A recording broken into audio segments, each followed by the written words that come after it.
ವಸುದೇವಸುತಂ ದೇವಂ ಕಂಸಚಾಣೂರಮರ್ದನಂ ದೇವಕೀ ಪರಮಾನಂದಂ ಕೃಷ್ಣಂ ವಂದೇ ಜಗದ್ಗುರುಂ ಅತಸೀ ಪುಷ್ಪಸಂಕಾಶಂ ನೂಪುರಶೋಭಿತಂ ರಮಕಣಕೇಯೂರಂ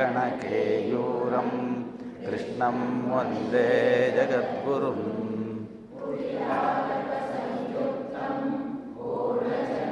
ವಿಭಾನನಂ ಕುಂಡಲಧರಂ ಕೃಷ್ಣಂ ವಂದೇ ಜಗದ್ಗುರುಂ ಮಂದಾರಗಂಧಸಂಯುಕ್ತಂ ಚಾರುಹಾಸಂ ಚತುರ್ಭುಜಂ ಬರ್ಹಿ ಪಿಂಚಾವಚೂಡಾಂಕಂ ಕೃಷ್ಣಂ ವಂದೇ ಜಗದ್ಗುರುಂ ಉತ್ಫುಲ್ಲಪದ್ಮಪತ್ರಾಕ್ಷಂ ನೀಲಜೀಮೂತಸನ್ನಿಭಂ ಯಾದವಾನಾಂ ಶಿರೋರತ್ನಂ ಕೃಷ್ಣಂ ವಂದೇ ಜಗದ್ಗುರುಂ ರುಕ್ಮಿಣೀ ಕೇಳಿಸಂಯುಕ್ತಂ ಪೀತಾಂಬರಸುಶೋಭಿತಂ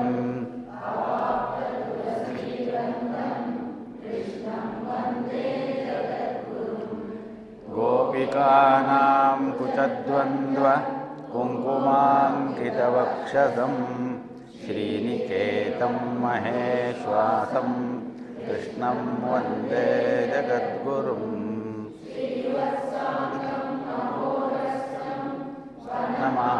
ನಮಾಲಾವಿವಾದಿತಂ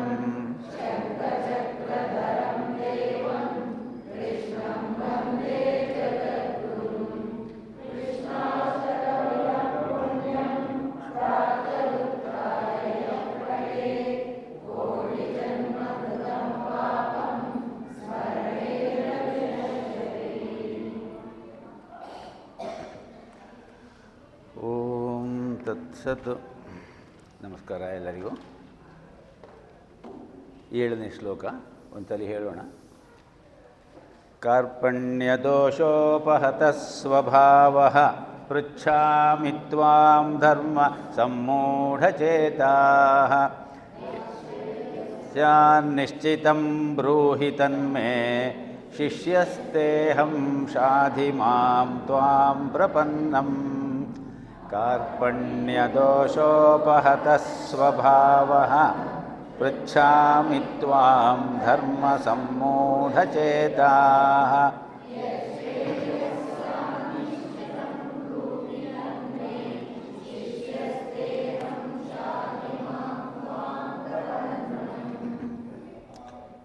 ಅರ್ಜುನ ಕೇಳ್ತಾ ಇದ್ದಾನೆ ಕೃಷ್ಣನನ್ನು, ಕಾರ್ಪಣ್ಯ ದೋಷ ಅಪಹತ ಸ್ವಭಾವ.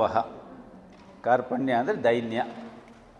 ದೈನ್ಯವೇ ಕಾರಣವಾಗಿ ಮನಸ್ಸಿನಲ್ಲಿ ಎದ್ದಿರುವಂತಹ ಗೊಂದಲ, ಯಾವುದೋ ಒಂದು ರೀತಿ ಏನು ಮಾಡಬೇಕು ಅಂಥೇಳಿ ಗೊತ್ತಾಗದೇ ಇರುವಂತಹ, ಅದನ್ನು ಬೇಕಾದರೆ ಹೇಳಿತನ ಅಂತ ಕೂಡ ಹೇಳಬಹುದು, ಮೋಹದಿಂದ ಆವೃತವಾದದ್ದು. ಆ ದೋಷದಿಂದ ಹತಸ್ವಭಾವ, ನಷ್ಟವಾಗಿರುವ ಸ್ವಭಾವ, ನನ್ನ ಮೂಲ ಸ್ವಭಾವ ನನಗೆ ಗೊತ್ತಾಗ್ತಾ ಇಲ್ಲ. ಜೊತೆಗೆ ನೀನು ಧರ್ಮ ಹಾಗೆ ಹೀಗೆ ಅಂತ ಹೇಳ್ತಾ ಇದ್ದೀಯ. ಧರ್ಮ ಸಮ್ಮೂಢಚೇತಾಃ, ಧರ್ಮದ ವಿಷಯದಲ್ಲಿ ನನ್ನ ಮನಸ್ಸು ಗಲಿಬಿಲಿಯಾಗಿಬಿಟ್ಟಿದೆ. ಯಾವುದು ಧರ್ಮ ಯಾವುದು ಅಧರ್ಮ ಅಂತ ಹೇಳಿ ನಾನು ಸರಿಯಾದ ರೀತಿಯಲ್ಲಿ ನಿಶ್ಚಯ ಮಾಡುವಂತಹ ಸ್ಥಿತಿಯಲ್ಲಿಲ್ಲ. ಹಾಗಿರುವ ನಾನು ತ್ವಾಂ ನಿನ್ನನ್ನು ಪೃಚ್ಛಾಮಿ, ಈಗ ಮತ್ತೆ ಕೇಳ್ತಾ ಇದ್ದೇನೆ. ಏನು ಅಂದರೆ, ಯತ್ ಯಾವ, ನಿಶ್ಚಿತಂ ನಿಶ್ಚಯವಾಗಿಯೂ, ಶ್ರೇಯಸ್ಸಹ ಶ್ರೇಯ ಶ್ರೇಯಸ್ಕರವಾಗಿ, ಸ್ಯಾತ್ ಉಂಟಾಗುವುದೋ, ಅಂದರೆ ಯಾವುದು ನನಗೆ ನಿಜವಾಗಿಯೂ ಶ್ರೇಯಸ್ಸನ್ನು ಉಂಟು ಮಾಡುವುದೋ, ತತ್ ಅದನ್ನು ನೀನೇ ಸರಿಯಾದ ರೀತಿಯಲ್ಲಿ ವಿಚಾರ ಮಾಡಿ ನನಗೆ ಹೇಗೆ ತಿಳಿಸಬೇಕೋ ಆ ರೀತಿಯಲ್ಲಿ ನನಗೆ ತಿಳಿಸಬೇಕು ನೀನು. ನಾನು ಅಹಂ ತೇ ಶಿಷ್ಯ, ನಿನ್ನ ಶಿಷ್ಯ, ತ್ವಾಂ ನಿನ್ನನ್ನು ಪ್ರಪನ್ನಂ ಶರಣು ಹೊಂದಿದ್ದೇನೆ, ಮಾಂ ಶಾಧಿ, ಶಾಧಿ ಅಂದರೆ ಉಪದೇಶ ಮಾಡು, ನನಗೆ ಉಪದೇಶ ಮಾಡು.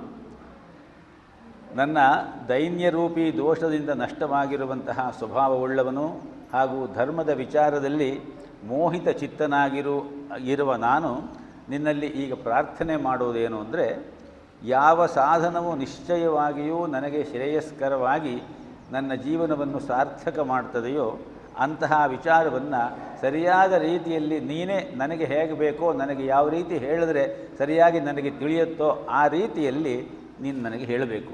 ನಾನು ನಿನಗೆ ಶರಣಾಗಿದ್ದೇನೆ. ಇಲ್ಲಿ ಪ್ರಪನ್ನಂ ಅಂತ ಬಂದಿದೆ ಕೊನೆಯಲ್ಲಿ. ಮೊದಲನೆಯದು ಕಾರ್ಪಣ್ಯ ಅನ್ನುವ ಪದ ಇದೆ. ಪ್ರಪನ್ನತೆ ಅಂತ ಹೇಳುವುದು ಭಕ್ತಿಶಾಸ್ತ್ರದ ಒಂದು ವಿಶೇಷವಾದಂತಹ ಒಂದು ಸ್ಥಿತಿ. ಭಕ್ತಿಯನ್ನು ಹೇಳುವಾಗ 6 ಭಕ್ತಿಯ ಲಕ್ಷಣಗಳನ್ನು ಹೇಳ್ತಾರೆ.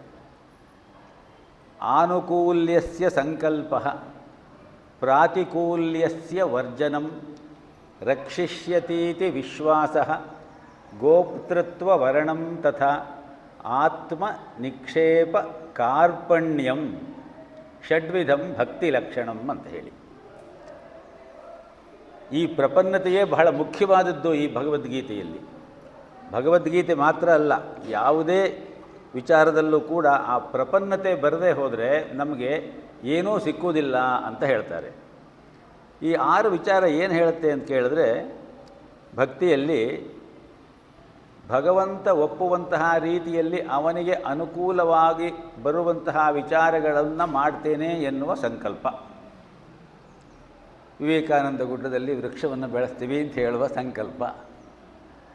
ಇದು ಆನುಕೂಲ್ಯಸ್ಯ ಸಂಕಲ್ಪ. 9 ವರ್ಷ ಆಯಿತು ಅಂತ ಹೇಳ್ತಾ ಇದ್ದೀರಿ. ಪ್ರತಿ ಭಾನುವಾರ ತಾವು ಒಬ್ಬರೇ ಹೋಗಿ ಅದನ್ನು ನೀರು ಹಾಕೋದು ಮಾಡ್ತಾ ಇದ್ದೀರಿ ಅಂತ ಕೂಡ ಕೇಳಿದ್ದೇನೆ. ಈ ಪ್ರಪನ್ನತೆ ಅಂತ ಹೇಳೋದಕ್ಕೆ ಒಂದು ಉದಾಹರಣೆ ಅಂತ ಬೇಕಾದರೆ ಇಟ್ಕೊಳ್ಬಹುದು. ಅಂಥವ್ರು ಬೇಕಾದಷ್ಟು ಜನ ಇರ್ತಾರೆ, ಆದರೆ ಕಣ್ಣೆದುರಿಗೆ ನೀವು ಕಾಣ್ತಾ ಇದ್ದೀರಿ. ಇದು ಆ ಸಂಕಲ್ಪ. ಆನುಕೂಲ್ಯಸ್ಯ ಸಂಕಲ್ಪ, ಪ್ರಾತಿಕೂಲ್ಯಸ್ಯ ವರ್ಜನಂ. ಭಗವಂತನಿಗೆ ಇಚ್ಛೆ ಆಗುವುದಿಲ್ಲ, ಭಗವತ್ ಸ್ವರೂಪವಾದಂತಹ ಈ ಸಮಾಜ ಅದನ್ನು ಒಪ್ಪುವುದಿಲ್ಲ ಅನ್ನುವಂತಹ ವಿಚಾರವನ್ನು ನಾನು ಮಾಡುವುದಿಲ್ಲ. ಪ್ರಾತಿಕೂಲ್ಯಸ್ಯ ವಿಸರ್ಜನಂ. 2 ರಕ್ಷಿಷ್ಯತೀತಿ ವಿಶ್ವಾಸ. ಯಾವುದೇ ಸಂದರ್ಭ ಬರಲಿ, ನನಗೇನೇ ಆಗಲಿ, ಅವನಿದ್ದಾನೆ, ಅವನು ನನ್ನನ್ನು ಕಾಪಾಡ್ತಾನೆ ಎನ್ನುವ ಒಂದು ಅಚಲವಾದ ದೃಢವಾದ ನಿಶ್ಚಯವಾದ ನಂಬಿಕೆ. ನಂಬಿದರೆ ನಾಕ, ನಂಬದಿದ್ದರೆ ನರಕ. ನಂಬು ನೀನ್ ದೈವವನು, ನಂಬು ಸ್ವಯಂಭುವನು. ಬಿಂಬವೋ ಕಂಬವೋ ನಂಬಿಕೆಯ ಮಾತ್ರದಿಂದ ಇಂಬುಗೊಳ್ಳುವುದು ಕಾಣು. ಆ ನಂಬಿಕೆ ಇದೆಯಲ್ಲ, ಅದರಿಂದ ಇಂಬುಗೊಳ್ಳುತ್ತದೆ ನಮ್ಮ ಭಾವನೆ. ಆ ರೀತಿಯಲ್ಲಿ ರಕ್ಷಿಷ್ಯತೀತಿ ವಿಶ್ವಾಸ. ಗೋಪ್ತೃತ್ವ ವರ್ಣಂ ತಥಾ. ವರ್ಣ ಅಂತ ಹೇಳಿದ್ರೆ ಆರಿಸಿಕೊಳ್ಳುವುದು ಅಂತ ಅರ್ಥ. ನನ್ನ ವಿಚಾರದಲ್ಲಿ ನಾನು ಯಾರನ್ನಾದರೂ ನಂಬಬಹುದು ಅಂತಾದರೆ ಅದು ನಿನ್ನನ್ನೇ ಅಂತ ಹೇಳಿ ನಾನು ಆರಿಸಿಕೊಳ್ತೇನೆ. ಹಾಗೆ ಆರಿಸಿಕೊಳ್ಳುವುದಿದೆಯಲ್ಲ ಅನನ್ಯತೆ. ಅನ್ಯಾಶ್ರಯ ತ್ಯಾಗ ಅನನ್ಯತಾ ಅಂತ ಹೇಳಿ ನಾರದರು ತಮ್ಮ ಒಂದು ಭಕ್ತಿ ಸೂತ್ರದಲ್ಲಿ ಹೇಳ್ತಾರೆ. ಬೇರೆ ಯಾವ ಆಶ್ರಯವೂ ಇಲ್ಲ. ಅನ್ಯಾಶ್ರಯ ತ್ಯಾಗ. ಅಹಂ ಸರ್ವದಾ ದುಃಖ ಭಾರಾವಸನ್ನ ಭವಾನ್ ದೀನಬಂಧು ತ್ವದನ್ಯಂ ನಯಾಚೆ ನಯಾಚೆ ನಯಾಚೆ. ಆಚಾರ್ಯ ಶಂಕರರು ಭುಜಂಗ ಪ್ರಯಾತ ಸ್ತೋತ್ರದಲ್ಲಿ ಹೇಳಿರುವ ಮಾತಿದು. ನಾನು ಯಾವತ್ತೂ ದುಃಖದಲ್ಲಿಯೇ ಸಂಸಾರವೇ ದುಃಖಮಯವಾದದ್ದು. ಜಾತೀಪಿ ದುಃಖಂ, ಮರಣಂಪಿ ದುಃಖಂ, ವ್ಯಾಧೀಪಿ ದುಃಖಂ, ಎಲ್ಲವೂ ದುಃಖವೇ. ಅಹಂ ಸರ್ವದಾ ದುಃಖ ಭಾರಾವಸನ್ನ ಭವಾನ್ ದೀನಬಂಧು ತ್ವದನ್ಯಂ ನಯಾಚೆ. ನಿನ್ನನ್ನು ಬಿಟ್ಟು ನಾನು ಬೇರೆ ಯಾರನ್ನೂ ಏನನ್ನೂ ಕೇಳುವುದಿಲ್ಲ. ಗೋಪ್ತೃತ್ವ ವರ್ಣಂತಥ. ಆಶ್ರಯವಾಗಿ ನಾನು ನಿನ್ನನ್ನೇ ಆರಿಸಿಕೊಳ್ಳುವುದು ಅನ್ನುವಂತಹ ಒಂದು ವಿಚಾರವನ್ನು ಇಟ್ಟುಕೊಳ್ಳುವುದು. ಇದು 4. ಆತ್ಮ ನಿಕ್ಷೇಪ. ಆತ್ಮವನ್ನು ಸಂಪೂರ್ಣವಾಗಿ ಭಗವಂತನಲ್ಲಿ ಇಡುವುದು. ಭಾಗವತದಲ್ಲಿ ಭಕ್ತಿಯ 9 ವಿಧಾನಗಳನ್ನು ಹೇಳ್ತಾರೆ. ಅಲ್ಲಿ ಶ್ರವಣಂ ಕೀರ್ತನಂ ವಿಷ್ಣೋ, ಸ್ಮರಣಂ ಪಾದಸೇವನಂ, ಅರ್ಚನಂ ವಂದನಂ ದಾಸ್ಯಂ ಸಖ್ಯಂ ಆತ್ಮನಿವೇದನಂ ಅಂತ ಹೇಳಿ. ಆತ್ಮನಿವೇದನ ಒಂದು, ಆತ್ಮನಿಕ್ಷೇಪ ಒಂದು. ಆತ್ಮನಿವೇದನೆ ಅಂತ ಹೇಳಿದ್ರೆ ನನ್ನ ಅಂತರಂಗದ ಎಷ್ಟೋ ಚಿಂತನೆಗಳನ್ನು ಎಲ್ಲರೊಂದಿಗೂ ಹಂಚಿಕೊಳ್ಳಲಿಕ್ಕೆ ಸಾಧ್ಯವಿಲ್ಲ ನಾನು. ಆದರೆ ನಿನ್ನಲ್ಲಿ ಮಾತ್ರ ನಾನು ಎಲ್ಲವನ್ನೂ ಹೇಳಿಕೊಡ್ತೇನೆ. ನಿವೇದನೆ. ಒಳಭಾವದ ಎಷ್ಟೋ ದುಃಖಗಳು, ಸಂಕಟಗಳು, ನೋವುಗಳು, ಕಳವಳಗಳು, ಗೊಂದಲಗಳು ಕೃಷ್ಣನಲ್ಲಿ ಅರ್ಜುನ ಮಾಡ್ತಾ ಇರೋದು ಆ ವಿಚಾರ. ಈಗ ಅದೇ ಕೆಲಸ ಮಾಡ್ತಾ ಇದ್ದಾನೆ. ಸೊ ಅದು ಆತ್ಮನಿವೇದನೆ. ಇಲ್ಲಿ ಈ 6 ಲಕ್ಷಣಗಳನ್ನು ಹೇಳುವಾಗ ಇದು ಶ್ರೀವೈಷ್ಣವ ಭಕ್ತಿ ಲಕ್ಷಣ ಅಂತ ಹೇಳ್ತಾರೆ. ಈ 6 ಆತ್ಮ ನಿಕ್ಷೇಪ. ನಿಕ್ಷೇಪ ಅಂದರೆ ಇಡುವುದು. ನನ್ನ ಆತ್ಮವನ್ನು ಅವನಲ್ಲಿಯೇ ಇಟ್ಟಿದ್ದೇನೆ ಅನ್ನುವಂತಹ ಒಂದು ಸಂಕಲ್ಪ. ಕಾರ್ಪಣ್ಯಂ. ಕಾರ್ಪಣ್ಯ ಅಂತ ಹೇಳಿದ್ರೆ ದೈನ್ಯತೆ. ಈ ಶ್ಲೋಕದಲ್ಲಿ ಕಾರ್ಪಣ್ಯ ದೋಷ ಅಪಹತ ಸ್ವಭಾವ ಅಂಥೇಳಿ ಮೊದಲನೆಯ ಪದವನ್ನೇ ಕಾರ್ಪಣ್ಯ ದೈನ್ಯದಿಂದ ಅನ್ನುವ ಪದವನ್ನು ಇಟ್ಟಿದ್ದಾನೆ ಅರ್ಜುನ, ಹೇಳ್ತಾ ಇದ್ದಾನೆ. ಕೊನೆಯಲ್ಲಿ ಪ್ರಪನ್ನಂ ಅಂತ ಹೇಳುವಾಗ ಪುನಃ ದೈನ್ಯ ಅನ್ನುವ ಅರ್ಥವೇ ಬರ್ತದೆ ಭಕ್ತಿಯ 6 ಲಕ್ಷಣಗಳನ್ನು ಚಿಂತನೆ ಮಾಡಿದಾಗ ನಾವು. ಆತ್ಮ ನಿಕ್ಷೇಪ ಕಾರ್ಪಣ್ಯಂ. ಹಾಗಾದರೆ ಅಲ್ಲೂ ಕಾರ್ಪಣ್ಯ ಆಯಿತು, ಇಲ್ಲೂ ಕಾರ್ಪಣ್ಯ ಆಯಿತು, ವ್ಯತ್ಯಾಸ ಏನು? ಅಲ್ಲಿ ಮನಸ್ಸಿನಲ್ಲಿ ಇರುವಂತಹ ಗೊಂದಲಗಳಿಂದಾಗಿ ಏನು ಮಾಡಬೇಕು ಅಂತ ಹೇಳುವ ಆ ತಿಳಿವಳಿಕೆ ಇಲ್ಲದೆ ಕಿಂಕರ್ತವ್ಯ ವಿಮೂಢನಾಗಿ ಟೋಟಲಿ ಅವನು ಕನ್ಫ್ಯೂಷನ್ ಆಗಿಬಿಟ್ಟಿದ್ದಾನೆ. ಅಜಿಟೇಷನ್ ಅಂತ ಒಂದು ಮಾತುಂಟು. ಮನಸ್ಸು ಗೊಂದಲ ಗಲಿಬಿಲಿಗಳಿಂದ ಕೂಡಿದೆ ಅವನಿಗೆ. ಅದರಿಂದ ಅವನು ದೈನ್ಯನಾಗಿದ್ದಾನೆ. ನಿನ್ನೆ ಒಂದು ಮಾತನ್ನು ನಾವು ಚಿಂತನೆ ಮಾಡಿಕೊಂಡ್ವಿ, ನರವ್ಯೂಹದ ಮುರಿಯುವಿಕೆ ಅಂತ ಹೇಳಿ, ಸೈಕಲಾಜಿಕಲ್ ಬ್ರೇಕ್ ಡೌನ್. ಅಂತಹ ಸಂದರ್ಭದಲ್ಲಿ ಅಂತಹವರಿಗೆ ಯಾವ ರೀತಿ ಆಗುತ್ತೆ ಅನ್ನೋದನ್ನು ನಾವು ನೋಡಿದ್ದೇವೆ. ಏನೂ ಗೊತ್ತಾಗೋದಿಲ್ಲ ಅವರಿಗೆ. ಅದು ಮೊದಲನೆಯ ಕಾರ್ಪಣ್ಯ ಅಂತ ಹೇಳೋದು ಆ ಸ್ಥಿತಿ. ಪ್ರಪನ್ನತೆ ಅಂತ ಹೇಳುವಾಗ ಆ ಕಾರ್ಪಣ್ಯ ಅದು ದೈನ್ಯವೇ. ಆದರೆ ಆ ದೈನ್ಯ ಅವನಲ್ಲಿ ಮಾತ್ರವೇ. ಸಂಪೂರ್ಣವಾದಂತಹ ತಿಳಿವಳಿಕೆಯ ನೆಲೆಯಲ್ಲಿ, ಪ್ರಜ್ಞೆಯ ನೆಲೆಯಲ್ಲಿ ಅವನಲ್ಲಿ ನಾವು ಶರಣಾಗುವುದು. ಅಕಿಂಚನೋನ್ಯಗತಿಶರಣ್ಯಃ ತ್ವತ್ಪಾದಮೂಲಂ ಶರಣಂ ಪ್ರಪದ್ಯೆ. ಇದು ಯಾಮುನ ಮುನಿಗಳು, ಯಮುನಾಚಾರ್ಯರು ಅಂತ ಹೇಳಿ ಒಬ್ಬರಿದ್ದರು. ಯಮುನಾಚಾರ್ಯರು ಅಂತ ಹೇಳಿದ್ರೆ ಭಗವದ್ ರಾಮಾನುಜರನ್ನು ಕೇಳಿದ್ದೀರಿ. ಭಗವದ್ ರಾಮಾನುಜರ ಗುರುಗಳು, ಹಿರಿಯರು. ಅವರು ಸ್ತೋತ್ರ ರತ್ನ ಅಂತ ಒಂದು ಮಾಡಿದ್ದಾರೆ. ಅದರಲ್ಲಿ ಅವರು ಹೇಳ್ತಾರೆ, ಐ ಆಮ್ ಅಟ್ಟರ್ಲಿ ಡೆಸ್ಟಿಟ್ಯೂಟ್. ಈ ಪದ ಇಟ್ಟಿದ್ದಾರೆ. ಸ್ವಾಮಿ ಆದಿದೇವಾನಂದರು ಆ ಸ್ತೋತ್ರ ರತ್ನಕ್ಕೆ ಒಂದು ಸುಂದರವಾದಂತಹ ಒಂದು ಸಣ್ಣ ವ್ಯಾಖ್ಯಾನ ಗ್ರಂಥ ಬರೆದಿದ್ದಾರೆ. ಆದಿದೇವಾನಂದರು ಗೊತ್ತಿರಬೇಕು ಸರ್ ತಮಗೆ. ರಾಮಕೃಷ್ಣ ಆಶ್ರಮದಲ್ಲಿ ಮೊದಲು ಅಧ್ಯಕ್ಷರಾಗಿದ್ದರು. ಬಹಳ ದೊಡ್ಡ ತಪಸ್ವಿಗಳು, ವಿದ್ವಾಂಸರು, ಜ್ಞಾನಿಗಳು ಅವರು ಅದನ್ನು ಅಟ್ಟರ್ಲಿ ಡೆಸ್ಟಿಟ್ಯೂಟ್ ಅಂತ ಕರೆದಿದ್ದಾರೆ. ನ ಧರ್ಮನಿಷ್ಠೋಸ್ಮಿ ನ ಚಾತ್ಮವೇದಿ ನ ಭಕ್ತಿ ಮಾಂ ಸ್ತ್ವತ್ ಚರಣಾರವಿಂದೇ ಅಕಿಂಚನೋನ್ಯಗತಿಶರಣ್ಯಃ ತ್ವತ್ಪಾದಮೂಲಂ ಶರಣಂ ಪ್ರಪದ್ಯೆ. ನೋಡಿ, ಅವರು ಆದಿದೇವಾನಂದರು ಎಷ್ಟು ಸುಂದರವಾಗಿ ಅದನ್ನು ವಿವರಿಸ್ತಾರೆ. O you worthy of being sought as refuge, ಶರಣಂ ಪ್ರಪದ್ಯೆ, as refuge. I am not one established in dharma, ನ ಧರ್ಮ ಅನಿಷ್ಠೋಸ್ಮಿ, nor am I knower of the self, ನ ಚಾತ್ಮವೇದಿ. I have no fervent devotion to your lotus feet. Na bhakti maam stvat charanaravinде. Utterly destitute. ಇಂತಹ ಮಾತು ಬೇರೆ ಯಾರ ಹತ್ರ ಹೇಳಲಿಕ್ಕಾಗೋದಿಲ್ಲ. ನಾವು ಅವನ ಹತ್ರ ಮಾತ್ರವೇ ಹೇಳಬಹುದು. ಇದು ಪ್ರಪನ್ನತೆ, ಇದು ಶರಣ್ಯತೆ. ಅನನ್ಯ, ಅನ್ಯಾಶ್ರಯ ತ್ಯಾಗ, ಅದು ಅನನ್ಯತೆ. ಬೇರೆ ಯಾವುದೂ ಇಲ್ಲ. I am utterly destitute as I am and having none else for resort. I take refuge under your feet.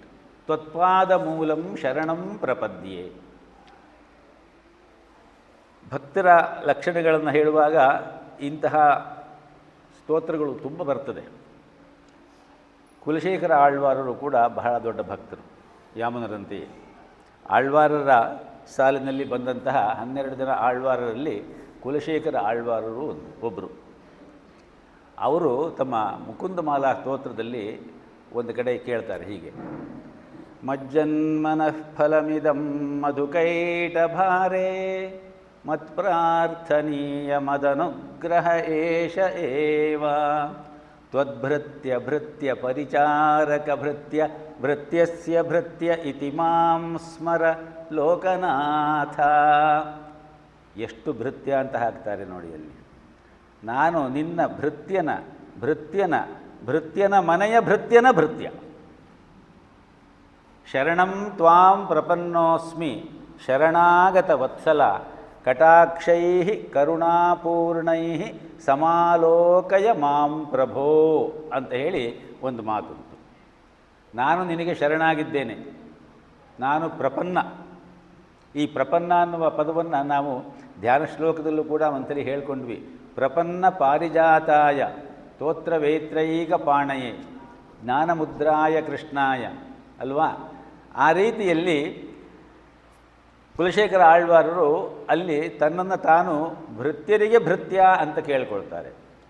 ನನ್ನ ಜನ್ಮದ ಪ್ರಾರ್ಥನೆ ಮಜ್ಜನ್ಮನಃ ಫಲಮಿದಂ ಮಧುಕೈಟ ಭಾರೆ ಮತ್ ಪ್ರಾರ್ಥನೀಯ ಮದನುಗ್ರಹ ಏಷ ಏವ. ನನ್ನ ಪ್ರಾರ್ಥನೆ ನಿನ್ನಲ್ಲಿ ಹಾಗೂ ನನಗೆ ನೀನು ಮಾಡಬೇಕಾದ ಅನುಗ್ರಹ ಏನು ಅಂತ ನಾನು ಕೇಳ್ಕೊಳ್ಳೋದು ಇಷ್ಟನೆಯ. ತ್ವದ್ಭೃತ್ಯ ಭೃತ್ಯ ಪರಿಚಾರಕ ಭೃತ್ಯ ಭೃತ್ಯಸ್ಯ ಭೃತ್ಯ ಇತಿ ಮಾಂ ಸ್ಮರ ಲೋಕನಾಥ. ಕಟಾಕ್ಷೈ ಕರುಣಾಪೂರ್ಣೈ ಸಮಾಲೋಕಯ ಮಾಂ ಪ್ರಭೋ. ದೊಡ್ಡ ದೊಡ್ಡ ಭಕ್ತರೆಲ್ಲ ಮುಂದ್ಗಡೆ ಕೂತಿದ್ದಾರೆ, ನಾನು ಆ ಬಾಗಿಲು ಕೊನೆಯಲ್ಲಿದ್ದೀನಿ. ನಿನ್ನ ಕಿರುಗಣ್ಣಿನ ಕುಡಿ ನೋಟ ಒಂದು ಆ ಕಡೆಯಿಂದ ಅವರೆಲ್ಲರನ್ನು ಹಾದುಕೊಂಡು ಕೊನೆಯಲ್ಲಿ ಬಂದು ನನ್ನನ್ನು ನೋಡಿದ್ರೆ ಸಾಕು. ನಾನು ಆ ಮಟ್ಟದ ಒಂದು ಭಕ್ತಿಯ ದೈನ್ಯತೆ, ಇದು ಪ್ರಪನ್ನತೆಯ ದೈನ್ಯತೆಯ ಭಾವ. ದಾಸರ ಮನೆಯ ದಾಸಿಯರ ದಾಸ ನಾನು, ಸಾಸಿರಾ ನಾಮದ ರಂಗಯ್ಯನ ಮನೆಯ ದಾಸ ನಾನು. ಕನಕದಾಸರು ಹೇಳುವಂತಹ ಮಾತು. ಈ ದಾಸ ಬುದ್ಧಿ ಇದೆಯಲ್ಲ, ಈ ದಾಸೋಹಂ ಭಾವ. ಅಹಂ ದಾಸಃ ಅನ್ನುವ ಭಾವ ಅಲ್ಲ, ದಾಸಃ ಅಹಂ ಭಾವ. ನಾನು ಅನ್ನುವುದು ಮೊದಲು ಬರಬಾರದು ಭಗವಂತನ ಎದುರಿನಲ್ಲಿ. ಆದ್ದರಿಂದ ಇಲ್ಲಿ ಅರ್ಜುನ ಹೇಳ್ತಾ ಇರೋದು, ಯಚ್ಛ್ರೇಯಸ್ಯಾನ್ ನಿಶ್ಚಿತಂ ಬ್ರೂಹಿ ತನ್ಮೇ ಅಹಂ ತೇ ಶಿಷ್ಯ. ನಾನು ನಿನ್ನ ಶಿಷ್ಯ, ಪ್ರಪನ್ನನಾಗಿದ್ದೇನೆ. ನಾನು ಸಂಪೂರ್ಣ ನಿನಗೆ ಒಪ್ಪಿಸಿಕೊಂಡು ಬಿಟ್ಟಿದ್ದೇನೆ. ನೀನೀಗ ನನ್ನನ್ನು ಉದ್ಧಾರ ಮಾಡಿದ್ರೂ ಸರಿಯೇ, ಉದ್ಧಾರ ಮಾಡದಿದ್ರೂ ನಿನ್ನನ್ನು ಬಿಟ್ಟರೆ ನನಗೆ ಬೇರೆ ಗತಿ ಇಲ್ಲ. ಆ ತರಹ ಭವಾನ್ ದೀನಬಂಧು ತ್ವದನ್ಯಂ ನಯಾಚೆ. ಆ ರೀತಿಯಲ್ಲಿ ಭಕ್ತೋಸಿಮೆ ಪ್ರಿಯೋಚೇತಿ ಅಂತ ಹೇಳಿ ಆಮೇಲೆ ಕೃಷ್ಣ ಹೇಳ್ತಾನೆ. 4ನೇ ಅಧ್ಯಾಯ ಪ್ರಾರಂಭ ಆಗುವಾಗ, ನೀನು ನನ್ನ ನಿಜವಾದ ಭಕ್ತ, ಅಷ್ಟು ಮಾತ್ರ ಅಲ್ಲ, ನೀನು ನನಗೆ ಪ್ರಿಯನಾದವನು. ಆದ್ದರಿಂದ ಹಿಂದಿನಿಂದ ಬಂದಂತಹ ಈ ತತ್ವ ರಹಸ್ಯವನ್ನು ಈಗ ನಿನಗೆ ನಾನು ರಿವೀಲ್ ಮಾಡ್ತಾ ಇದ್ದೀನಿ. ಆ ಭಕ್ತ ಅನ್ನುವ ಭಾವನೆಯನ್ನು ಸಂಪೂರ್ಣವಾಗಿ ಭಗವಂತ ಒಪ್ಪಿಕೊಳ್ಳಬೇಕು. ನಾವು ಇಲ್ಲಿ ಭವಿಯಾಗಿದ್ದು ಭಕ್ತರಂತೆ ನಟಿಸುವ ಎಷ್ಟೋ ಮಂದಿ ಇದ್ದಾರೆ ಅಂತ ಹೇಳಿ ಒಂದು ವಚನ ಹೇಳುತ್ತೆ. ವಚನಕಾರರೆಲ್ಲ ಬಹಳ ದೊಡ್ಡ ಅನುಭಾವಿಗಳು, ತಮಗೆಲ್ಲ ಗೊತ್ತಿದೆ. 12ನೇ ಶತಮಾನದಲ್ಲಿ ಬಂದಂತಹ ವಚನ ಸಾಹಿತ್ಯದ ಒಂದು ಏನು ರಿನೈಸನ್ಸ್ ಆಯ್ತಲ್ಲ, ಆ ನಂತರದಲ್ಲಿ ಆ ವಚನ ಸಾಹಿತ್ಯ ಮತ್ತು ಆ ನಂತರದ ದಾಸ ಸಾಹಿತ್ಯ, ವ್ಯಾಸ ಸಾಹಿತ್ಯ, ದಾಸ ಸಾಹಿತ್ಯ, ವಚನ ಸಾಹಿತ್ಯ ಅಂತ 3 ನಮ್ಮ ಕನ್ನಡ ನಾಡಿನ ವಿಶೇಷ. ವ್ಯಾಸ ಸಾಹಿತ್ಯ ಅಂತ ಹೇಳಿದರೆ ಸನಾತನ ಮತದ ವ್ಯಾಸ ಪರಂಪರೆ, ದಾಸ ಸಾಹಿತ್ಯ ಅಂತ ಹೇಳಿದರೆ ಪುರಂದರದಾಸರಿಂದ ಬಂದದ್ದು, ವಚನ ಸಾಹಿತ್ಯ ಅಂತ ಹೇಳುವುದು 12ನೇ ಶತಮಾನದಲ್ಲಿ ಬಸವಣ್ಣನವರ ನಂತರ ಬಂದಿರುವುದು. ಅದರಲ್ಲಿ ಅಲ್ಲಮ ಪ್ರಭು ಅಂತ ಒಬ್ಬ ದೊಡ್ಡ ವಚನಕಾರ, ಬಹಳ ದೊಡ್ಡ ಅನುಭಾವಿ ವಚನಕಾರ, ಆಧ್ಯಾತ್ಮ ಚಿಂತನೆಯಲ್ಲಿ ಬಹಳ ಮುಂದುವರೆದವನು. ಅವನು ಒಂದು ಕಡೆ ಹೇಳ್ತಾನೆ, ಹಿಡಿಯುವ ಕೈಯ ಮೇಲೆ ಕತ್ತಲೆಯಯ್ಯ, ನೋಡುವ ಕಂಗಳ ಮೇಲೆ ಕತ್ತಲೆಯಯ್ಯ, ನೆನೆವ ಮನದ ಮೇಲೆ ಕತ್ತಲೆಯಯ್ಯ, ಕತ್ತಲೆ ಎಂಬುದು ಇತ್ತಲೆಯಯ್ಯ, ಗುಹೇಶ್ವರನೆಂಬುದು ಅತ್ತಲೆಯಯ್ಯ. ಇದು ನಾವು ಅರ್ಥ ಮಾಡಿಕೊಳ್ಬೇಕು. ಇಲ್ಲಿ ಇತ್ತಲೆ ಅತ್ತಲೆ ಅಂತ ಎರಡಿದೆ. ಪ್ರಪನ್ನತೆ ಅನ್ನೋದನ್ನು ಎಲ್ಲ ಶ್ಲೋಕಗಳಿಗೂ ಇಷ್ಟೆಲ್ಲ ವಿಶೇಷವಾಗಿ ಹೇಳುವಷ್ಟು ಚೈತನ್ಯವೂ ನನಗಿಲ್ಲ, ಬೇಕಾಗಿಯೂ ಇಲ್ಲ. ಅರ್ಥ ತಿಳ್ಕೊಳ್ತಾ ಹೋದರೆ ಸಾಕು. ಆದರೆ ಭಗವದ್ಗೀತೆಯಲ್ಲಿ ಭಕ್ತಿ ಬಹಳ ವಿಶೇಷವಾದಂತಹ ರೀತಿಯಲ್ಲಿ ಪ್ರತಿಯೊಂದು ಅಧ್ಯಾಯದಲ್ಲೂ ಕೂಡ ಕೃಷ್ಣ ಹೇಳ್ತಾ ಹೋಗ್ತಾನೆ. ಆದ್ದರಿಂದ ಅದನ್ನು ಸ್ವಲ್ಪ ಲಂಬಿಸಿ ಹೇಳ್ತಾ ಇದ್ದೇನೆ. ಕತ್ತಲೆ ಎಂಬುದು ಇತ್ತಲೆಯಯ್ಯ, ಗುಹೇಶ್ವರನೆಂಬುದು ಅತ್ತಲೆಯಯ್ಯ. ಇತ್ತಲೆ ಅತ್ತಲೆ ರೂಢಿಗತವಾದ ಅರ್ಥ ನಮಗೆ ಗೊತ್ತುಂಟು. ಇತ್ತಲೆ ಅಂತ ಹೇಳಿದ್ರೆ ಈ ಕಡೆ, ಅತ್ತಲೆ ಅಂತ ಹೇಳಿದ್ರೆ ಆ ಕಡೆ. ಗುಹೇಶ್ವರ ಅಲ್ಲಮ ಪ್ರಭು ಹೇಳ್ತಾ ಇದ್ದಾನೆ, ಹಿಡಿಯುವ ಕೈಯ ಮೇಲೆ ಕತ್ತಲೆಯಯ್ಯ, ನೋಡುವ ಕಂಗಳ ಮೇಲೆ ಕತ್ತಲೆಯಯ್ಯ, ನೆನೆವ ಮನದ ಮೇಲೆ ಕತ್ತಲೆಯಯ್ಯ. ಕತ್ತಲೆ ಎಂಬುದು ಇತ್ತಲೆಯಯ್ಯ. ಇತ್ತಲೆ ಎರಡು ತಲೆ, ಆ ಅರ್ಥವೂ ಉಂಟು. ಇತ್ತಲೆ ಎರಡು ತಲೆ. ಎರಡು ತಲೆ ಯಾವುದು? ಒಂದು ಲೌಕಿಕ ಮುಖ, ಇನ್ನೊಂದು ಅಜ್ಞಾನದ ಮುಖ. ಇದೆರಡೂ ತಲೆಗಳು. ಇದೆರಡರಿಂದ ನಾನು ಸಂಪೂರ್ಣ ಸಮಾವಿಷ್ಟನಾಗಿಬಿಟ್ಟಿದ್ದೇನೆ. ಆದ್ದರಿಂದ ನಿನ್ನ ಮುಖ ಅತ್ತಲೆ. ಕೈಯ ಮೇಲೆ ಇಷ್ಟಲಿಂಗವಿದೆ, ಆದರೆ ಅದು ಇಷ್ಟಲಿಂಗ ಅಂತ ಗೊತ್ತಾಗ್ತಾ ಇಲ್ಲ. ಕಾರಣ ಕೈಯ ಮೇಲೆ ಕತ್ತಲೆ ಆವರಿಸಿದೆ, ಸ್ಪರ್ಶ ಸುಖವಿಲ್ಲ. ನೋಡುವ ಕಂಗಳ ಮೇಲೆ ಕತ್ತಲೆಯಯ್ಯ. ಕೈ ಮೇಲಿರುವ ಶಿವಲಿಂಗವನ್ನು ಕಣ್ಣಿನಿಂದ ನೋಡಿದ್ರೂ ಕೂಡ ಅದು ಶಿವಲಿಂಗ ಎಂದು ಭಾವಿಸುವಷ್ಟು ಮನಸ್ಸು ಭಕ್ತಿಯ ಭಾವದಲ್ಲಿ ಮಿಂದಿಲ್ಲ, ಯಾಂತ್ರಿಕವಾಗಿ ಪೂಜೆ ಆಗ್ತಾ ಇದೆ.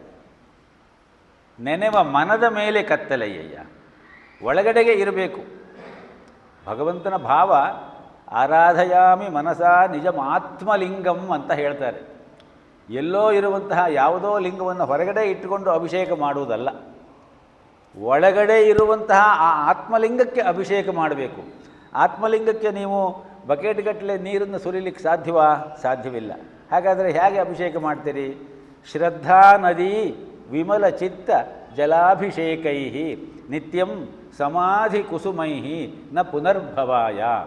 ಶ್ರದ್ಧೆ ಎಂಬ ನದಿಯ ಪರಿಶುದ್ಧವಾದ ಚಿತ್ತ, ಅದೇ ಜಲ.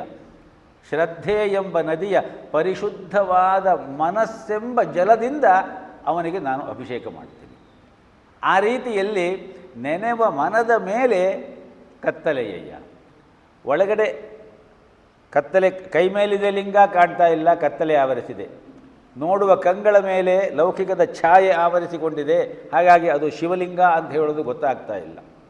ವ್ಯಾಸರು ಹೇಳ್ತಾರೆ ವಿಶ್ವನಾಥ ಅಷ್ಟಕದ ಕೊನೆಯಲ್ಲಿ, ಆಶಾಂ ವಿಹಾಯ ಪರಿಹೃತ್ಯ ಪರಸ್ಯ ನಿಂದಾಂ ಪಾಪೇ ರತಿಂಚ ಸುನಿವಾರ್ಯ ಮನಸ್ಸಮಾಧೌ ಆದಾಯ ಹೃತ್ಕಮಲ ಮಧ್ಯಗತಂ ಪರೇಶಂ ವಾರಾಣಸಿ ಪುರಪತಿಂ ಭಜ ವಿಶ್ವನಾಥಂ.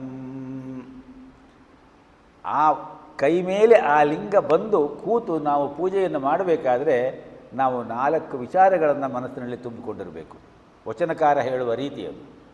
ಆಶಾಂ ವಿಹಾಯ, ಜೀವನದಲ್ಲಿ ಆಸೆ ಇರಬೇಕು, ಆದರೆ ದುರಾಸೆ ಇರಬಾರದು. ಆಶಾಂ ವಿಹಾಯ ಪರಿಹೃತ್ಯ ಪರಸ್ಯ ನಿಂದಾಂ, ಬೇರೆಯವರನ್ನು ನಿಂದನೆ ಮಾಡುವ ಆ ಒಂದು ಬುದ್ಧಿ ಇದೆಯಲ್ಲ, ಅದಕ್ಕಿಂತ ದೊಡ್ಡ ಪಾಪ ಇನ್ನಿಲ್ಲ ಅಂತ ಶಾಸ್ತ್ರ ಹೇಳುತ್ತೆ. ಪರಿಹೃತ್ಯ ಪರಸ್ಯ ನಿಂದಾಂ ಪಾಪೇ ರತಿಂಚ ಸುನಿವಾರ್ಯ, ಪಾಪ ಕಾರ್ಯದಲ್ಲಿ ಇರಬಹುದಾದಂತಹ ಪ್ರೀತಿ ರತಿ, ಅದನ್ನು ತೆಗೆದುಹಾಕಿಕೊಂಡು ಮನಸ್ಸಮಾಧೌ, ಮನಸ್ಸನ್ನು ಒಂದು ಧ್ಯಾನದ ಮಟ್ಟದಲ್ಲಿ, ಒಂದು ಶ್ರದ್ಧಾ ಕೇಂದ್ರದಲ್ಲಿ ಸರಿಯಾದ ರೀತಿಯಲ್ಲಿ ಇಡಬೇಕು. ಅದನ್ನೇ ಆತ್ಮ ನಿಕ್ಷೇಪ ಅಂತ ಆಗಲೇ ನಾವು 6 ವಿಚಾರಗಳನ್ನು ಹೇಳ್ಕೊಂಡ್ವಲ್ಲ, ನಿಕ್ಷೇಪ ಇಡುವುದು. ಮನಸ್ಸನ್ನು ಆ ಸಮಾಧಿಯಲ್ಲಿ ಇಡಬೇಕು, ಅಂದರೆ ಸಮಾಧಾನದ ಸ್ಥಿತಿಯಲ್ಲಿ ಇಡಬೇಕು. ಪಾಪೇ ರತಿಂಚ ಸುನಿವಾರ್ಯ ಮನಸ್ಸಮಾಧೌ ಆದಾಯ ಹೃತ್ಕಮಲ ಮಧ್ಯಗತಂ ಪರೇಶಂ, ಒಳಗಡೆ ಇರುವ ಆ ಲಿಂಗವನ್ನು ಕರಸ್ಥಲದಲ್ಲಿ ತಂದುಕೊಂಡು ಷಟ್ಸ್ಥಲ ಪೂಜೆಯನ್ನು ಮಾಡಬೇಕು ಅಂತ ಹೇಳಿ ಶೈವ ಚಿಂತನೆ ಹೇಳುತ್ತೆ. ಆ ರೀತಿಯಲ್ಲಿ ಮಾಡುವುದು ಸಾಧ್ಯವಾದರೆ ವಾರಾಣಸಿಯವರೆಗೆ ಹೋಗಿ ಆ ವಿಶ್ವನಾಥನ ದರ್ಶನ ಮಾಡಬೇಕಾಗಿಲ್ಲ. ನೀವು ಮನೆಯಲ್ಲಿ ಕೂತ್ಕೊಂಡು ಶಿವಸ್ತೋತ್ರ ಹೇಳ್ಕೊಳ್ಳುವಾಗ ನಿಮ್ಮ ಕೈಯಲ್ಲಿ ಆ ಇಷ್ಟಲಿಂಗ ಇದೆ ಎನ್ನುವ ಭಾವನೆ ಬಂದುಬಿಡುತ್ತದೆ. ಸಂಪೂರ್ಣಂ ಜಗದೇವ ನಂದನವನಂ, ಅವನಿಗೆ ಇಡೀ ಜಗತ್ತೇ ನಂದನವನವಾಗಿಬಿಡುತ್ತದೆ. ಆ ರೀತಿಯಲ್ಲಿ ಭಕ್ತಿಯ ಆ ಪರಾಕಾಷ್ಠೆಗೆ ಹೋದಾಗ ಅದು ಪ್ರಪನ್ನತೆ. ಆ ಪ್ರಪನ್ನತೆ ಬರಬೇಕು. ಅದನ್ನು ನಮ್ಮ ಎಲ್ಲ ಹಿಂದಿನ ಭಕ್ತರ ಎಲ್ಲ ಸಾಲು ಸಾಲು ಹೇಳಿರುವುದು ಅದನ್ನೆಯ. ಅಂತಹ ಪ್ರಪನ್ನತೆಯ ಭಾವ ನಮಗೆ ಬರಬೇಕು. ಅಂತಹ ಪ್ರಪನ್ನತೆಯ ಭಾವ ಬರದೇ ಹೋದರೆ ನಮ್ಮ ಓದಾಗಲಿ, ಕೆಲಸವಾಗಲಿ, ಕ್ರಿಯೆಯಾಗಲಿ ಯಾವುದೂ ಕೂಡ ಸರಿಯಾಗಿ ಆಗುವುದಿಲ್ಲ. ಅದನ್ನು ಅಲ್ಲಮ ಹೇಳುವ ರೀತಿಯಲ್ಲಿ ಆ 3 ಮಾತು ಹೇಳ್ದ ಅವನಲ್ಲಿ. ಹಿಡಿಯುವ ಕೈಯ ಮೇಲೆ ಕತ್ತಲೆ, ನೋಡುವ ಕಂಗಳ ಮೇಲೆ ಕತ್ತಲೆ, ನೆನೆವ ಮನದ ಮೇಲೆ ಕತ್ತಲೆ, ಸ್ಪರ್ಶಕಾಂತಿ ಇಲ್ಲ, ದರ್ಶಕಾಂತಿ ಇಲ್ಲ, ಭಾವಕಾಂತಿ ಇಲ್ಲ. ಹೀಗೆ 3 ಕಾಂತಿ ಇಲ್ಲದೇ ಇರುವಾಗ ಬೆಳಕು ಎಲ್ಲಿಂದ ಬರ್ತದೆ ಮನಸ್ಸಿಗೆ? ಒಳಗಡೆ ಆತ್ಮಲಿಂಗ ಇದ್ದಾನೆ ಅಂತ ಹೇಳುವ ಚಿಂತನೆ ನಮಗೆ ಹೇಗೆ ಗೊತ್ತಾಗುತ್ತೆ? ಅದು ಗೊತ್ತಾಗೋದಿಲ್ಲ. ಆದ್ದರಿಂದ ಕತ್ತಲೆ ಎಂಬುದು ಇತ್ತಲೆ ಮನಸ್ಸಿನ ತುಂಬ ಲೌಕಿಕವೇ ತುಂಬಿಕೊಂಡು ಬಿಟ್ಟಿದೆ. ರುದ್ರ ಹೇಳ್ತಾ ಇದ್ದೀವಿ, ಶಿವಲಿಂಗಕ್ಕೆ ಅಭಿಷೇಕ ಮಾಡ್ತಾ ಇದ್ದೀವಿ, ಮನಸ್ಸು ಮಾತ್ರ ವ್ಯಾವಹಾರಿಕವಾಗಿ ನಾಳೆ ಅವನ ಹತ್ರ ಇಷ್ಟು ಕೊಟ್ಟಿದ್ದೀನಿ ಅದನ್ನು ತಗೊಂಡ್ಬರಬೇಕು, ಈ ತರಹ ಚಿಂತನೆಯೇ ಇರ್ತದೆ. ಸೊ ಮನಸ್ಸಿನ ಒಳಗೆ ಲೌಕಿಕದ ಚಿಂತನೆ, ವ್ಯಾವಹಾರಿಕ ಚಿಂತನೆ, ಆ ಪಾರಮಾರ್ಥಿಕವಾದ ಭಾವ ಇಲ್ಲ. ಹೀಗಾಗಿ ಕತ್ತಲೆ ಎಂಬುದು ಇತ್ತಲೆಯಯ್ಯ. ಆ ರೀತಿಯಲ್ಲಿ ಪೂಜೆ ಮಾಡಿದ್ರೆ ಗುಹೇಶ್ವರನೆಂಬುದು ಅತ್ತಲೆಯಯ್ಯ. ಅವನು ಆ ಕಡೆನೇ ತಿರುಗಿಕೊಂಡಿರ್ತಾನೆ, ನಮ್ಮ ಕಡೆ ಯಾಕೆ ತಿರುಗ್ತಾನೆ ಅವನು? ಈ ರೀತಿಯ ಭಕ್ತಿಯ ಮನೋಭಾವದ ಪರಾಕಾಷ್ಠೆ ಪ್ರಪನ್ನತೆ. ಅಂತಹ ಪ್ರಪನ್ನತೆಯ ಭಾವದಲ್ಲಿ ಶ್ರೀಕೃಷ್ಣನನ್ನು ಅರ್ಜುನ ಕೇಳ್ಕೊಳ್ತಾ ಇದ್ದಾನೆ. ಶಿಷ್ಯಸ್ತೇಹಂ ಶಾಧಿ ಮಾಂ ತ್ವಾಂ ಪ್ರಪನ್ನಂ. ನಾನು ನಿನ್ನ ಶಿಷ್ಯ, ನಾನು ಪ್ರಪನ್ನನಾಗಿದ್ದೇನೆ, ಸಂಪೂರ್ಣ ನಿನಗೆ ಒಪ್ಪಿಸಿಕೊಂಡು ಬಿಟ್ಟಿದ್ದೇನೆ. ಅಕಿಂಚನ ತ್ವತ್ಪಾದ ಮೂಲಂ ಶರಣಂ ಪ್ರಪದ್ಯೆ. ಆದ್ದರಿಂದ ಶಾಧಿ ಮಾಂ, ನನ್ನನ್ನು ಉಪದೇಶ ಮಾಡಿ ಬಡಿದೆಬ್ಬಿಸು, ನನ್ನೊಳಗೆ ವಿಚಾರವನ್ನು ತುಂಬು. ಶಾಧಿ ಅಂದರೆ ಉಪದೇಶ ಮಾಡು ಅಂತ ಅರ್ಥ.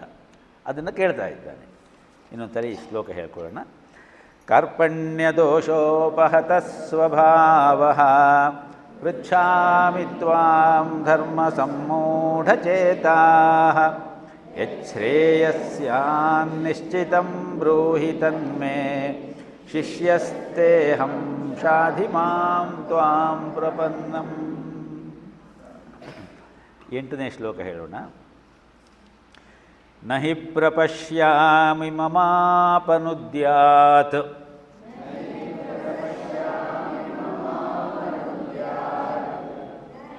ಪ್ರಪಶ್ಯಾಮಿ ಯಚ್ಛೋಕಮುಚ್ಛೋಷಣಮಿಂದ್ರಿಯಾಣಾಂ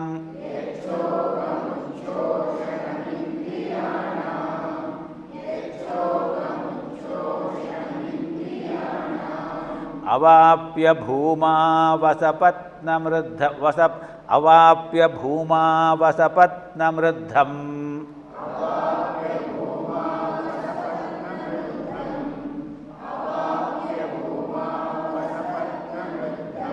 ರಾಜ್ಯಂ ಸುರಾಣಾಮಪಿ ಚಾಧಿಪತ್ಯಂ.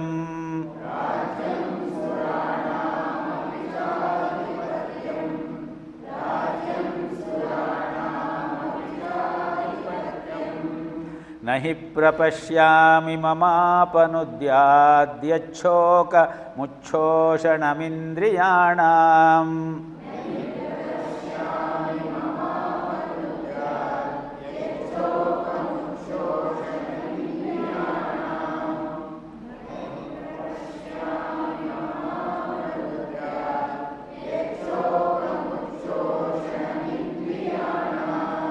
ಅವಾಪ್ಯ ಭೂಮಾ ವಸಪತ್ನಮೃದ್ಧಂ ರಾಜ್ಯಂ ಸುರಾಣಾಮಪಿ ಚಾಧಿಪತ್ಯಂ.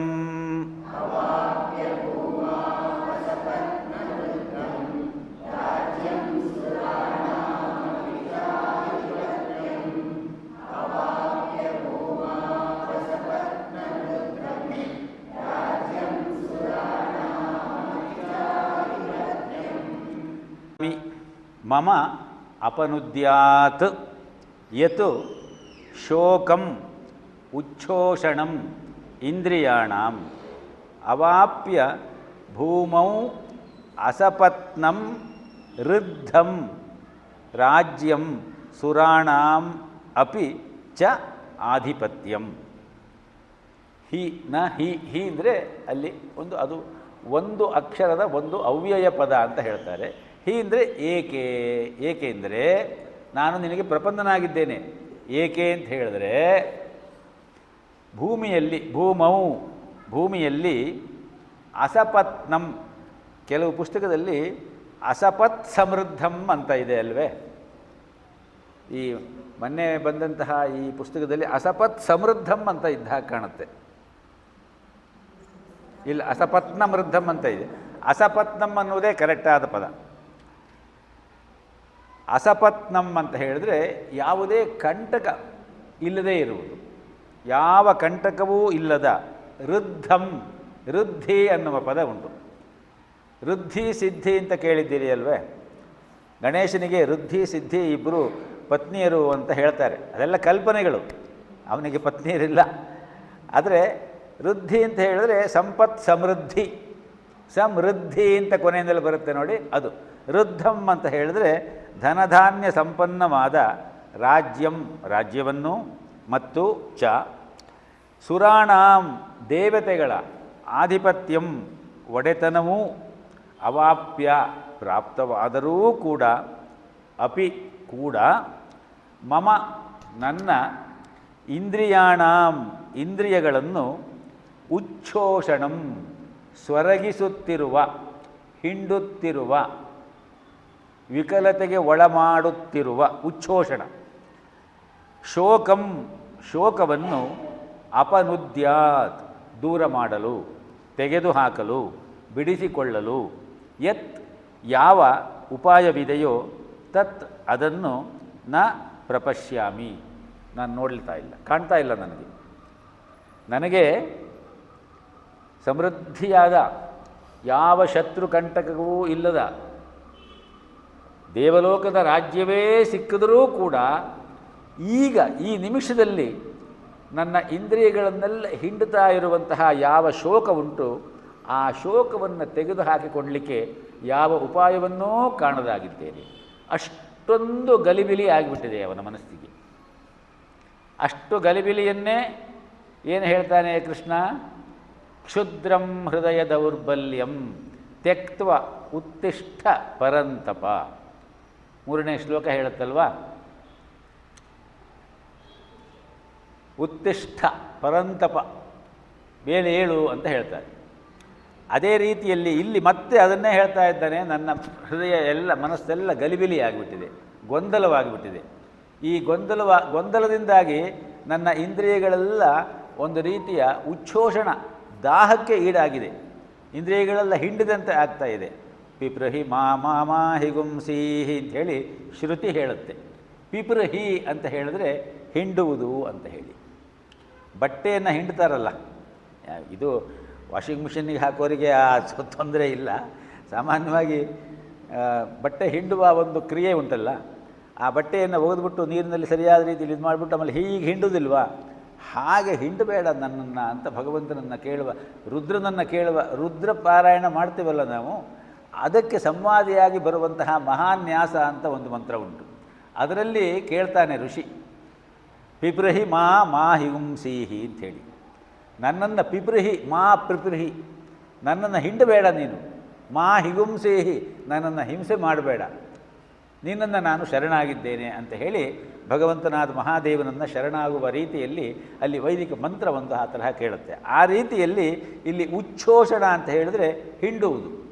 ನನ್ನನ್ನು ಹಿಂಡುತ್ತಾ ಇರುವಂತಹ ಈ ಶೋಕ ಇದೆಯಲ್ಲ, ಈ ಶೋಕ ನಾನು ತಡೆಯಲಾರೆ.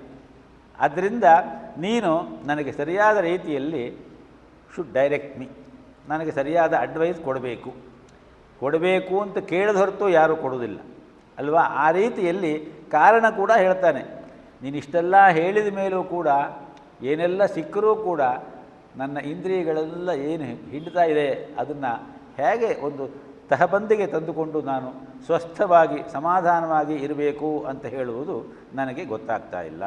ಆದ್ದರಿಂದ ಅದಕ್ಕೆ ನೀನು ನನಗೆ ಸರಿಯಾದ ರೀತಿಯಲ್ಲಿ ನನ್ನನ್ನು ಮುನ್ನಡೆಸಬೇಕು, ಉಪದೇಶ ಮಾಡಬೇಕು ಅಂತ ಕೇಳ್ತಾನೆ.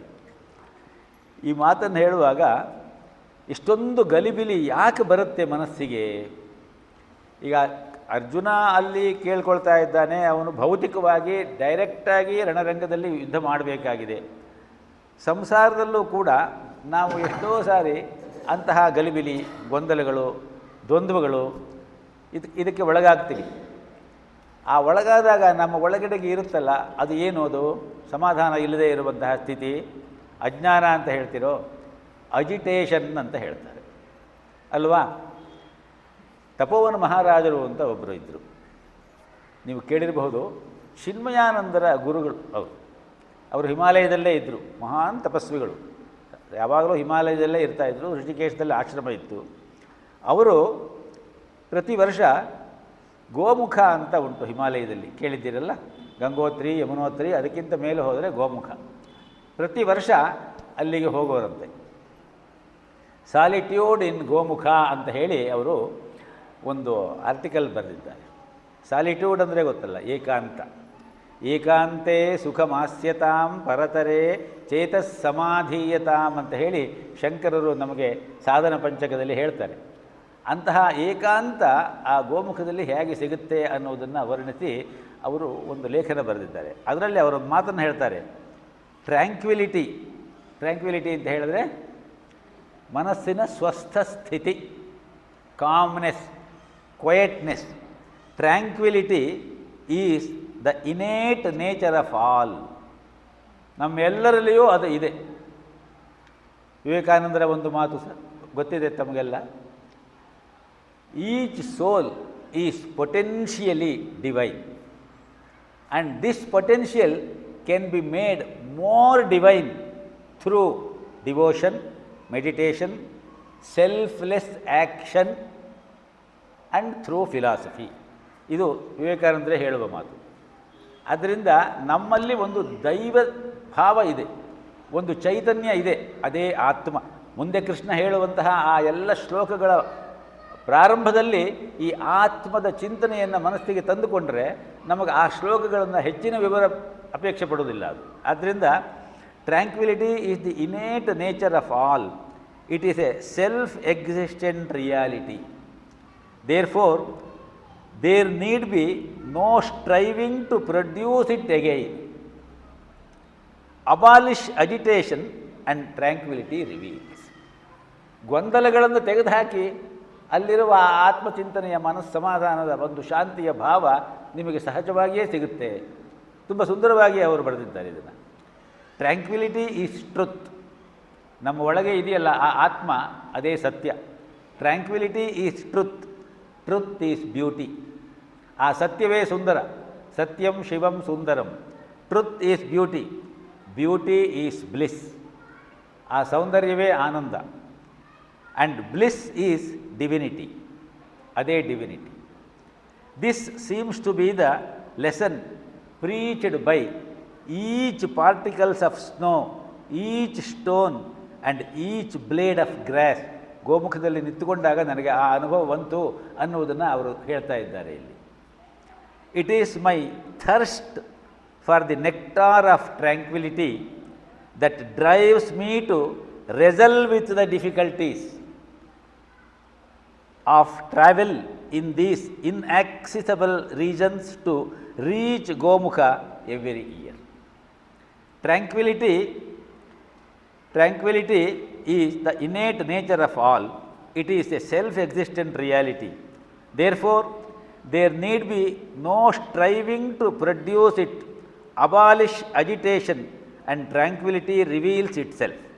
Effort is needed not to generate tranquility, but to banish agitation. ಎಲ್ಲಿಂದ ಹೊರಗಡೆಯಿಂದ ಬರಬೇಕಾಗಿಲ್ಲ ನಮಗೆ ಸಮಾಧಾನ, ಒಳಗಡೆ ಇದೆ ಅದು.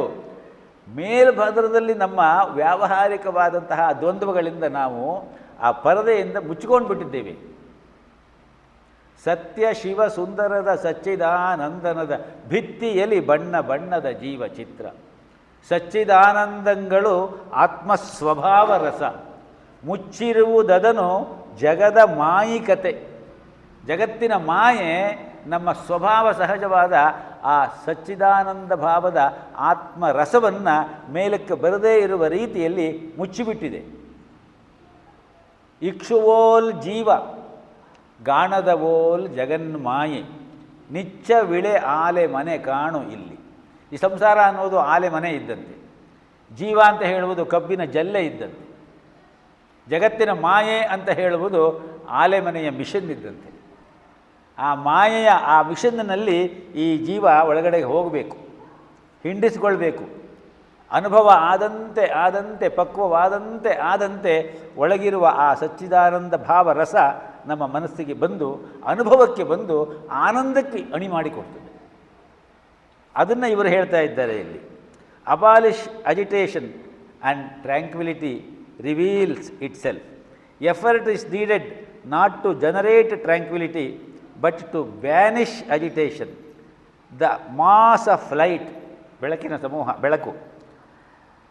The sun's disc is concealed by clouds. ಸೂರ್ಯ ಇದ್ದಾನಲ್ಲಿ, ಸೂರ್ಯ ಹೊಳಿತಾನೇ ಇದ್ದಾನೆ, ಅವನ ಬೆಳಕೆಲ್ಲ ಅಲ್ಲೇ ಇದೆ. ಆದರೆ ಮೋಡ ಬಂದುಬಿಟ್ಟಿದೆ. ಮೋಡದಿಂದ ಆವೃತವಾಗಿರುವಂತಹ ಸೂರ್ಯನ ಡಿಸ್ಕು ನಮಗೆ ಕಾಣ್ತಾ ಇಲ್ಲ. ಮೋಡ ಮುಚ್ಚಿಕೊಂಡಿರುವುದರಿಂದ ಬೆಳಕಿಲ್ಲದ ರೀತಿಯಲ್ಲಿ ಮಂಜಾಗಿ ಕಾಣ್ತಾ ಇದೆ. Sun's disc is concealed by clouds. The clouds need only move away and immediately the solar disc that appeared to be non existent reveals itself immediately. Here there is no question of producing the solar disc and making it shine forth. ಯಾರೋ ಏನೂ ಸೂರ್ಯನಿಗೆ ಬೆಳಕು ಹಚ್ಚಬೇಕಾಗಿಲ್ಲ, electric ದೀಪ ತಗೊಂಡು ಅಥವಾ ಎಣ್ಣೆ ದೀಪ ಹಚ್ಚಿದ ಹಾಗೆ. In the same way with the cessation of agitation tranquility rises forth. ಆ ಸೆಸೇಷನ್ ಆಫ್ ಅಜಿಟೇಷನ್ ಗೀತೆ ನಮಗೆ ಹೇಳುತ್ತೆ. ಆತ್ಮತತ್ವ ವಿವೇಚನೆ ಅಂತ ಹೇಳಿದ್ರೆ ಅದೇನೇ.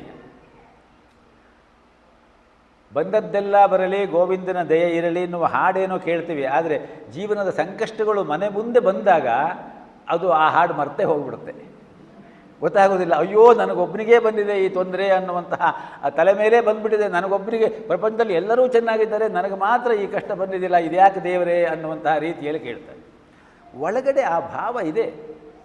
ಗಯಟೆ ಎನ್ನುವ ಒಬ್ಬ ಜರ್ಮನ್ ಕವಿ, ಇದು ಡಿ ವಿ ಜಿಯವರ ಹೇಳುವ ಮಾತು. ಗಯಟೆ ಜರ್ಮನ್ನಿನ ಒಬ್ಬ ಶ್ರೇಷ್ಠ ಕವಿ ಮತ್ತು ನಾಟಕಕಾರ. ಅವನು ತನ್ನ ಒಂದು ಕೃತಿಯಲ್ಲಿ ಹೇಳ್ತಾನಂತೆ, unless there is God within our self, God's might within our self, how could the God like give us ecstasy. Ecstasy ಅಂದರೆ ಗೊತ್ತಲ್ಲ, exalt form of good feeling.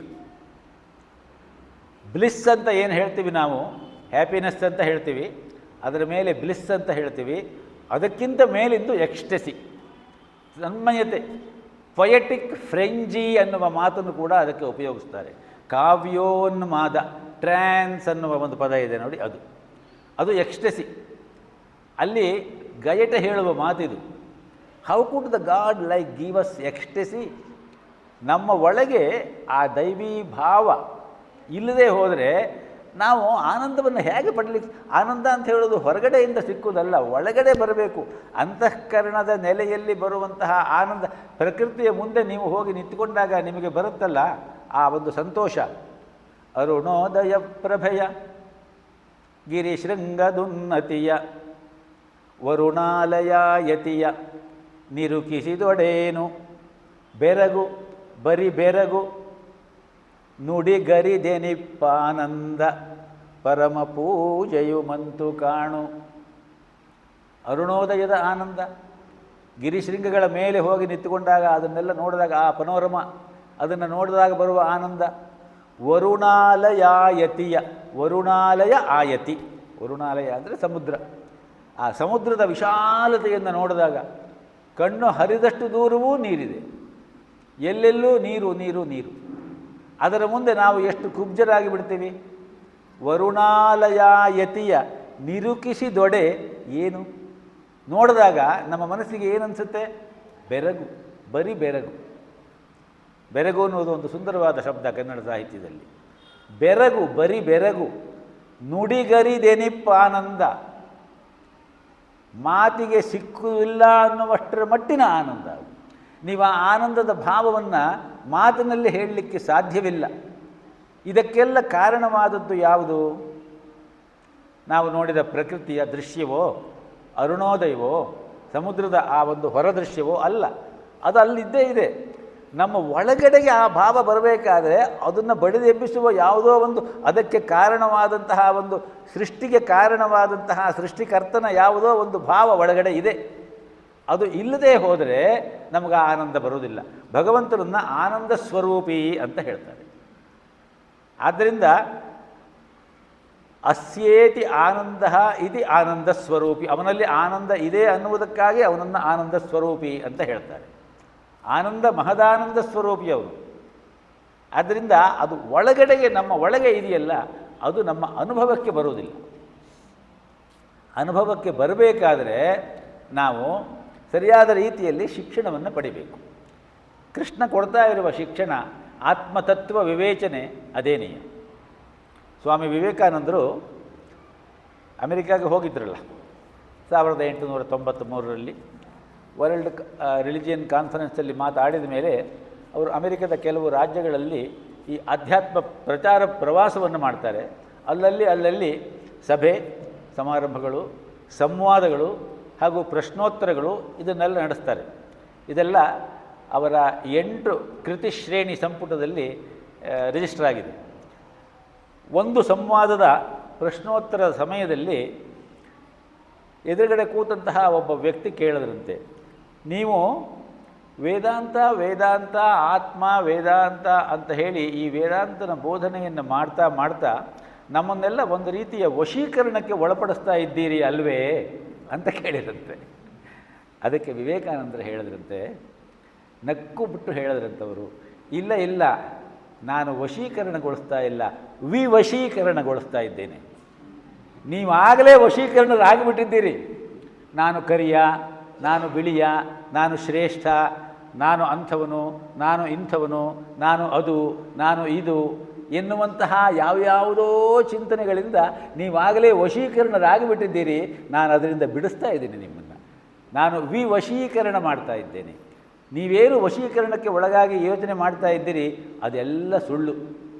ನೀವೆಲ್ಲರೂ ಅಥವಾ ನಾವೆಲ್ಲರೂ ಆ ಅನಂತವಾದ, ಆ ದೇಶಕಾಲಾತೀತವಾದ, ಕಾಲ ಮತ್ತು ದೇಶದ ಪರಿಮಿತಿಯಲ್ಲಿ ನಿಲುಕದ ಅನಂತ ಆತ್ಮನ ಸಂವೇದನಶೀಲತೆಯ ಸ್ಪಂದನೆಯ ಕಿಡಿಗಳಿದ್ದಂತೆ ನೀವು. ತತ್ವಂ ಅಸಿ, ಅದೊಂದು ಮಹಾವಾಕ್ಯ ಕೇಳಿದಿರಿ ಅಲ್ಲ ಎಲ್ಲರೂ. ತತ್ವಂ ಅಸಿ, ದೌ ಆರ್ಟ್ ದಟ್, ಅಂದರೆ ಅದು ನೀನು ಆಗಿದ್ದೀಯೆ. ಅದು ಅಂತ ಹೇಳಿದ್ರೆ ಓಂ ತದ್ವಾಯು, ಓಂ ತದಾತ್ಮ, ಓಂ ತತ್ ಸತ್ಯಂ, ಓಂ ತತ್ಸರ್ವಂ, ಓಂ ತತ್ಪುರೋ ನಮಃ. ತತ್ ತತ್ ತತ್ ಎಲ್ಲವೂ ಅದೇನೆಯ.